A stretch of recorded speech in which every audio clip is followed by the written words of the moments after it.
우리의 믿음의 생활은 삶의 자리와 똑같이 연결되어져 있습니다. 하나님의 말씀을 어떻게 듣느냐가 내 삶에 이어질 때 내가 누군가와 어떤 들음과 관계를 맺는지와 깊이 연결되어져 있기 때문입니다. 여러분, 말씀을 듣는 것도 순종적 듣기라는 것이 있습니다. 즉, 그 말씀을 내가 그대로 따라 살려고 듣는 마음이 참 중요합니다. 우리에게 이 순종적 듣기가 안 되어지면 이 불신적 듣기가 이루어지게 되어집니다. 즉, 왜 저렇게 말하지? 라는 마음이 그 안에 일어나서 그 메시지가 잘 들려지지 않는 것입니다. 특별히 그 사람의 마음이 좋지 않은 어떤 상황 가운데 있을 때, 예를 들어서 내가 누군가에게 마음이 안 좋아요. 아니면 오늘 하루의 일들 속에 어떤 여전히 마음에 무거움이 있어요.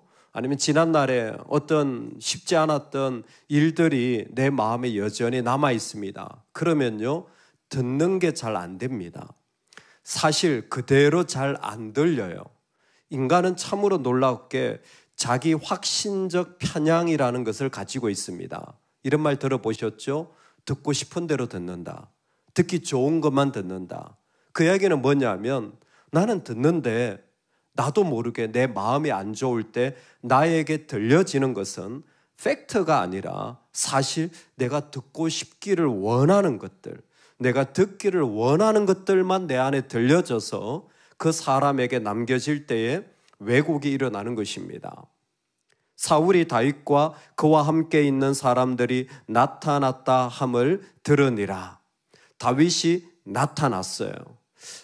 아마 하나님이 다윗을 숨기시고 이런저런 모습 속에서 그를 인도해 나가시는데 사울에게 그 다윗에 대한 정보가 전달되어진 것입니다. 단순히 다윗이 나타난 거예요. 그런데 다윗에 대한 마음이 좋지 않은 사울에게는 이 소식 자체가 벌써 불안하게 하고, 그리고 그 소식 자체가 이미 사울에게는 위협이 되어지는 정도까지 이르렀습니다. 즉, 그 사람과는 같이 못 있게 되어진 것입니다. 사울이 손에 창을 들고 왕으로서의 모습이지만 우리는 이 모습이 그 안에 지금 무엇을 이 사람이 붙잡고 있는지를 자기도 모르게 보여주고 있는 것입니다. 자신의 힘을 의지하고 있는 것이죠. 너희가 다 공모하여 다윗과 함께 모의를 하고 있는 것 아니냐? 다윗이 너희에게 밭과 포도원을 주겠느냐? 다윗이 너희에게 천부장과 백부장을 삼아서 너희를 세우겠느냐? 너희가 다 공모하여 그곳에 있는 신하들과 그리고 요나단과 다윗이 함께 언약을 맺었다는 이야기가 나중에 이 사울에게 들려지면서 사울의 마음은 더 확실해집니다. 너희가 다 공모하여 나를 죽이려고 한다라는 것입니다. 여러분, 우리 마음이 정말 잘 듣고 순종적 듣기로 나아가지 않으면 세상에서 제일 힘든 사람이 되어질 확률이 높습니다. 여러분, 세상에서 제일 만나기 어려운 사람이 누구냐면 피해의식을 가지고 있는 사람이에요. 피해의식을 가지고 있는 사람은 항상 어떤 말이 들어가도 다 왜곡되어집니다. 놀랍게도 부부간에도 피해의식을 가지고 있는 배우자가 있으면 대화가 되질 않아요. 무슨 말을 해도 왜 그렇게 말해? 라는 말로 그 마음이 왜곡되는 거예요. 그대로 받아들이질 못해요. 저 사람은 뭔가 나한테 이런 의도가 있을 거야. 불안정하고 혼란스럽고 계속해서 불신과 왜곡이 일어나고, 이 사람들의 제일 큰 특징이 있어요. 화가 나는 거예요. 여러분, 배우자가 화가 많은 사람은요, 피해의식이 많은 사람이에요. 짜증을 잘 내잖아요. 성격의 문제가 아니에요. 그 안에 무엇인가 자기에게 지금 어려운 일이 닥칠 것이라는, 내가 피해를 보고 어려움을 겪을 것이라는 그 마음이 그 안에 가득한 겁니다. 베냐민 사람들아, 너희가 다윗에게 충성하겠느냐? 베냐민은 자기 고향 사람들이에요. 이 정도 되면 거의 확실합니다. 자기 편, 그리고 자기 편이 아닌 사람, 네가 내 편을 들어주느냐 아니냐가 제일 중요해지는 거죠. 이 전체가 바로 불신의 구조입니다. 안 좋았던 마음 하나가 그 들음이 달라지고 그 안에 왜곡이 일어나고, 그것으로 말미암아 이제는 편가르기 시작되면 조금 있으면 화와 폭력은 말할 것도 없습니다. 자세히 보셔야 합니다. 불신의 구조가 이루어진 거예요. 사울의 나라는 불신의 나라로 세워진 겁니다. 아니, 그 자리가 불신의 나라인지 어떻게 합니까? 사무엘서는 우리에게 말해줍니다. 사울은 여호와께 묻지 아니하므로 여호와께서 그에게 대답하지 아니하시더라. 즉 하나님께 묻는 것이 없어졌어요. 여러분, 불신의 구조가 있는 곳은요, 가만히 들어보세요. 그냥 가만히 앉아서 들어보세요. 그러면 전부 다 나하고 그 사람이에요. 나와 너의 대화 외에는 하나님이 없습니다. 사람은요, 나하고 너만 있으면 불신의 구조가 딱 생기기 마련이에요. 내 편 아니면 상대편. 다윗의 이야기가 사울에게 들어간 이 한 가지로 사울은 불신의 구조가 완성되어지고 그 안에 대결되어지는 피해의식의 구조가 정확하게 세워지면서 이 안에 하나님을 듣는 공동체로서의 믿음의 자리는 없는 것이 보여지게 되어집니다. 여러분, 오늘 우리의 마음이 안 좋을 때부터, 듣기가 순종이 안 되어지면서부터 이미 우리는 불신의 구조에 들어갈 수 있음을 알고 주의하시기 바랍니다. 만약 이런 사람이 그 손에 돈이라도 있고 힘이라도 있고 권력이라도 있다면 이건 가정에서 강력한 자기 불신 구조를 만들게 되고, 교회에서 자기 구조를 만들고, 세상도 똑같습니다. 오늘 이 일을 가만히 보면 참 놀랍게 그지없는 것이, 우리에게 하나님을 듣는 것이 얼마나 중요한 일인가. 말씀은 여기에서 마치지 않고 이 불신의 구조가 일어나게 된 매개체도 우리에게 보여줍니다. 도액이라는 사람입니다. 그는 에돔 사람인데 이미 다윗이 아히멜렉에게서 그 떡을 받으려고 할 때 그 장면을 그곳에서 보았던 사람입니다. 그때 에돔 사람 도액이 사울의 신하 중에 섰더니 대답하여 이르되 이새의 아들이 노베 와서 아히두베 아들 아히멜렉에 이런 것을 내가 보았는데, 에돔이 죄송합니다. 도액이 지금 자기가 그 아히멜렉과 있는 것을 본 것을 사울에게 그대로 말합니다. 세 가지를 말해요. 뭐라고 말하냐면, 아히멜렉이 다윗을 위하여 여호와께 묻고 음식도 주고 블레셋 사람 골리앗의 칼도 주더이다 라고 세 가지를 보고하게 됩니다. 아이들과 성경 공부하면 제일 재미있는 장면, 퀴즈. 도액의 보고입니다. 아히멜렉이 그를 위하여 여호와께 묻고 음식도 주고 블레셋 사람 골리앗의 칼도 주더이다. 세 가지 중에 실제로 없었던 일 한 가지가 포함되어 있습니다. 아히멜렉이 하나님께 다윗을 위하여 물었다는 말입니다. 이 말은 없습니다. 근데 있잖아요, 불신의 구조가 이루어지는데 꼭 이런 사람이 있어요. 불신을 조장하는 말을 하는 사람, 신뢰를 깨트리는 말을 하는 사람. 그 사람 그렇게 말한 것 같은데요, 이 한마디면 끝참. 옆에서 그 사람 그런 것 같은데요 하면 끝나는 거예요. 지금 도에게 하는 말이 무엇이냐면 아히멜렉에게 다윗이 부탁해서 하나님께 물은 것 같은데요. 여러분들은 이 장면을 잘 이렇게 그게 뭐 대단한 일이냐 모르지만 사울은 금방 알아차려요. 뭐? 다윗이 물었다고? 그러면 다윗이 하나님의 뜻을 받았을 거 아니야. 다윗이 하나님의 뜻을 받았다면 지금 눈에 400명이나 데리고 있는 다윗을 보니까 이 녀석이 반란을 일으키려고 하는 거구나. 하나님 앞에 확정받았구나. 그래서 지금 나한테 전쟁하러 나타났구나. 이해가 딱딱 논리적으로 되는 겁니다. 피해의식과 그리고 조장하는 사람 말 한마디면 완벽한 불신이 만들어집니다. 이거 누구도 깨트릴 수가 없어요.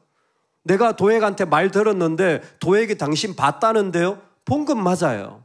근데 그 속에 도액의 이 사울에게 잘 보이려는 한마디가 들어가면서 더 이상 이 관계는 회복할 수 없는 불신의 관계 속에 들어갑니다. 사울은 이 말을 듣고 13절에 보면 하나님에게 물어 매복해서 나를 치게 하려 한다라는 자기 분명한 해석까지 덧붙입니다. 분명하게 사울 입장에서는 그렇게 생각할 수밖에 없는 것이죠. 여러분, 이게 참 어리석은 게 있잖아요. 하나님으로 사람이 채워지지 않으면 그 자리에 사람의 말이 채워지게 되어져 있는 거예요. 우리가 하나님으로 자신을 채우지 않으면 거기에 공간이 있는데 그것을 거짓된 내 편에 이르는 사람의 말로 채우는 거예요. 이걸 신학적 공백이라고 하는데 사람에게 누구나 다 있어요. 하나님으로 채우지 않으면 거기에 이 땅의 것들로 채우는 겁니다. 이게 무서운 폭력이 되어져요. 이게 무서운 폭력이 되어져요. 하나님께 물어야 될 사람이 피해의식으로 왜곡하는 것이나 그저 한마디 사람에게 잘 보이려고 슬쩍 보탠 한마디의 말들이 그것을 조장하고 오히려 더 그 관계를 어그러뜨리는 곳으로 인도하는 것, 이 모두가 상상할 수 없는 폭력입니다. 이 불신의 구조가 사울의 삶의 자리에 그대로 흘러 들어갑니다. 여러분, 이때는 누구도 이 자리를 이겨서 깨트려 나올 수가 없습니다. 사울을 바꿀 수도 도액의 말을 항거할 수도 없어요. 오늘 말씀은 여기에서 결론이 납니다. 성경의 아름다움이 이거예요. 이때 도액이 하는 말을 사울이 성령의 감동 가운데 알게 되어지고 그 장면에 다윗은 하나님께 기도하게 됩니다. 여러분, 항상 하나님께 열려 있으시기 바랍니다.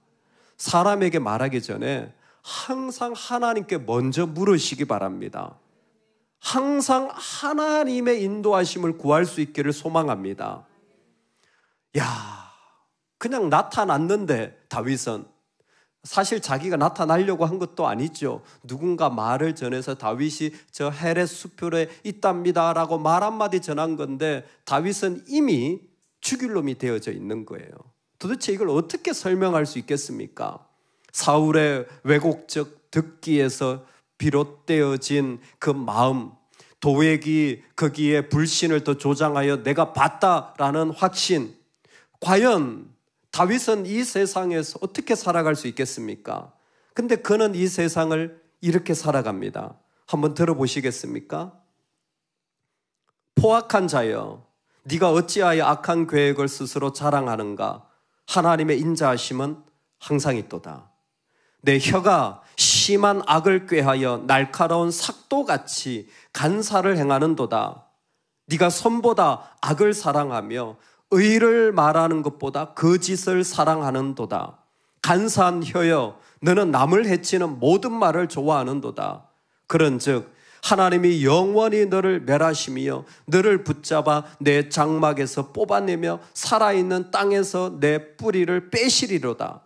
의인이 보고 두려워하며 또 그를 비웃어 말하기를 이 사람은 하나님을 자기 힘으로 삼지 아니하고 오직 자기 재물의 풍부함을 의지하여 자기의 악으로 스스로 든든하게 하던 자라 하리로다. 그러나 나는 하나님의 집에 있는 푸른 감람나무 같음이요 하나님의 인자하심을 영원히 의지하리로다. 주께서 이를 행하셨으므로 내가 영원히 주께 감사하고 주의 이름이 선하심으로 주의 성도 앞에서 내가 주의 이름을 사모하리이다. 아멘. 시편 52편 에돔 사람 도액이 사울에게 이르러 다윗이 아히멜렉의 집에 왔다고 그에게 말하던 때에 라는 부제가 붙어져 있습니다. 그 말들을, 그 혀의 모습을, 그 재물의 풍부함을 의지하여 하나님을 자기 힘으로 삼지 않는 악으로 든든히 선 그 모습을 볼 때에 다윗은 뭐라고 말하냐면 나는 하나님의 집에 있는 푸른 감람나무 같으며. 여러분, 오늘 우리에게 이해할 수 없는 육체적, 정신적, 관계적 일들이 일어날 수 있어요. 거기에 사단이 조미료 하나 딱 붙여 놓으면요, 우리는 움직일 수도 없어요. 그때 우리가 할 수 있는 일이 있습니다. 나를 하나님의 집에 심으시기 바랍니다. 나를 하나님의 집에 심으세요. 나를 그 불신의 구조 속에 심지 마시고 거기에서 나를 이해하려고 하지 마시고 거기에서 나를 해석하려고 하지 마시고 나를 하나님의 집에 심으시기를 주의 이름으로 축원합니다. 스펄전이 말합니다. 우리 모든 하중을 실어 하나님께 기대자. 침대에 온 몸을 맡기듯이 우리 삶을 하나님께 내던지며 그분의 안식에 들어가자. 여러분, 내 힘과 몸을 다 실어서 하나님의 집에 나를 던질 수 있기를 주의 이름으로 축원합니다. 정말 날카로운 말들, 그 썩은 것 같은 냄새, 견딜 수 없는 상황들이 있지만 나는 나에게 조금이라도 힘이 있고 하나님이 하루라도 시간을 주신다면 나는 그 모든 힘을 하나님을 의지하는 곳에 쏟아 살아가는 사람이 되기를 원합니다. 왜냐하면 우리 하나님이 영원한 진리이시기 때문입니다. 나는 하나님의 집에 있는 푸른 감람나무 같으며 하나님의 인자하심을 영원히 의지하리이다. 주께서 이를 행하셨으므로 내가 영원히 주께 감사하고 주의 이름이 선하심으로 주의 성도 앞에서 내가 주의 이름을 사모하리이다. 내가 힘들 때, 어려울 때 나는 예배당에 찾아오는 거예요. 나는 교회에 찾아와서 기도하는 거예요. 나는 한 번 더 찾아와서 엎드리는 거예요. 그 예배의 자리를 사모하며 달려가는 거예요. 나를 하나님께 심어 나아갈 때 하나님은 그 사람을 아름다운 푸른 감람나무처럼 아름답고 푸르게 정말 주님의 향기가 새어나오도록 그 사람을 다시 새롭게 하시는 능력이 있습니다. 이 땅에 이와 같은 불신의 구조 속에서 자신을 하나님의 집에 감람나무처럼 심어진 모습으로 살아가는 저와 여러분 되기를 주의 이름으로 축복합니다. 아멘.